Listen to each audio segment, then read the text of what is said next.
Hey there, Sharon Horne-Ellstrom here. How to turn one's stomach in order to heal or to heal.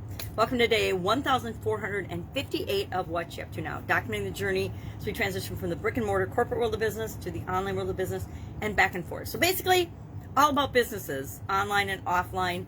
Any question, but how do you supersize and grow your business is what we deal with a lot. What I'm doing with my business and helping other business owners do that as well with their own businesses. And a lot of people focus on online businesses strictly when it comes to supersizing and growing your business. I focus on all types of businesses, both online and offline, because most of my experience is in offline businesses. It's only been since 2017 that I came online. And every day I like to share an idiom in my Supersize Your Business group. And today's was to turn one's stomach. Well, how do you take making people sick or turning one's stomach by being so disgusting? How do you turn that into a way to grow and build your business? Well, I shared 5 different ways, and you can pop onto Supersize Your Business page, Facebook page, or message me, and I will share the link with you, and you can check that out. Just 5 quick ways, 5 different creative ways, but actually 5 strategic ways to use that idiom, that expression, to grow and build your business. Our annual challenge this year, the BU 365-day challenge, is doing one thing every day that improves us, makes us better. And I'm breaking that down and creating my own challenge this year. I've done lots of different challenges, annual challenges, some 10-year challenges.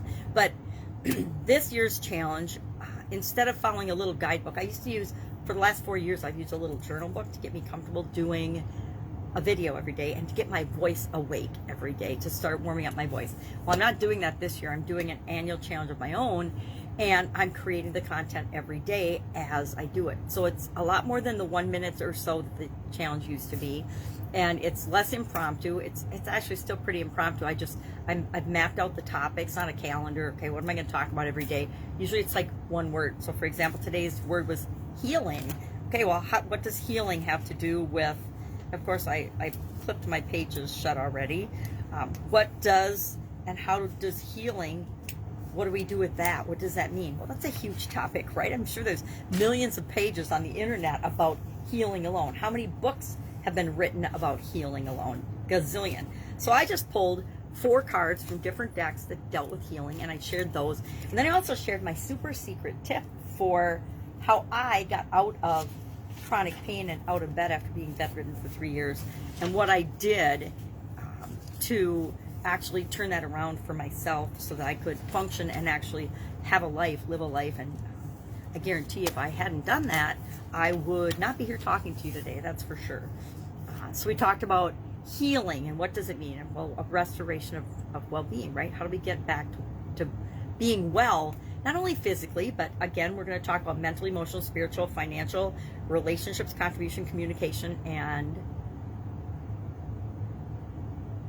physical, missing one. Confidence. We're going to talk about well-being in each of those areas and aspects of our life as we go through the challenge. So I'm basically rolling the 30-day Get Up and Go challenge into an annual challenge. But instead of doing the Get Up and Go challenge every other month, which I was doing last year and the year before, I'm just going to break that down and spread it out. So each month we will cover and go through the SOAP framework once with respect to the topic we're on. So for example, this month, physical, we went through, I don't remember when we did it, but we did the 4 days of SOAP framework, and we shared a tool each day.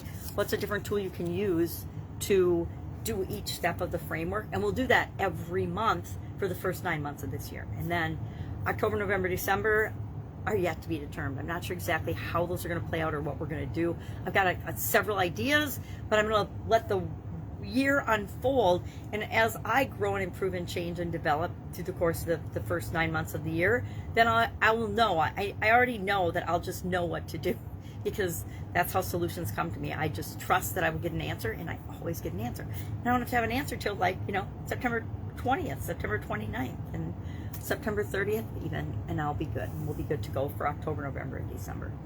So you're welcome to join us. We're doing that on my Sharon Horne-Ellstrom Facebook page. I haven't done it yet, but I'm thinking it's going to be necessary for me to go in and create another unit in the Get Up and Go Challenge private group, because I've got units in there. So unit 15 will be, I think it's unit 15, will be the annual challenge, and I'll just post it and save it in there. I haven't done it yet, but I've thought about it for 2 weeks now, so I think I'm going to actually knock it out and do that. I thought about actually sharing it in a funnel or something, and I might do that too. I haven't decided. I've got ClickFunnels and I'm not doing much with it, so I might as well utilize the tool that I've got anyway, right? And so maybe I'll create a whole funnel in there so people that are doing the challenge can go in, and then they could go back and they can review anyone that they would want to whenever they want to. What have I got? What else have I got? Doing this is the second day of a 3-day training program that I'm in. That's part of an annual coaching program that I'm a member of, about confidence and communication and things like that, and different core skills that help us in all areas and aspects of our life, which is why it's this coaching that I decided to add confidence and communication to last year's goals in April, and I've added that to each of the Get Up and Go challenges, as well as it's just another area and aspect of my life. Are there other things and areas and aspects of our life that we could consider? Yes. Maybe I'll do an annual challenge for confidence. Maybe I'll do an annual challenge for communication. That could have been easily this year's, but since last year's was getting to know ourselves and feeling more centered, I just felt like the next one was, hey, I'm always telling people, be loving, love being, be you, be yourself. So how can I encourage myself and others to be themselves every single day? By doing an annual challenge. So that's what we're doing. So I got that training, got some appointments that I need to take care of and deal with, and some coaching clients that need attention, and accountability calls and checks and balances to see how they're doing and what they need help with for their next step. If I can help you in any way, ask. Otherwise, I will be with you tomorrow just to pop in and let you know what I'm doing, what's working, what's not working, what direction we're going now. The turn one stomach, that was a good one because it got me thinking and remembering why and how we need to show up in the world. All right, that's it. Any questions? Ask. Otherwise, I'll be with you tomorrow.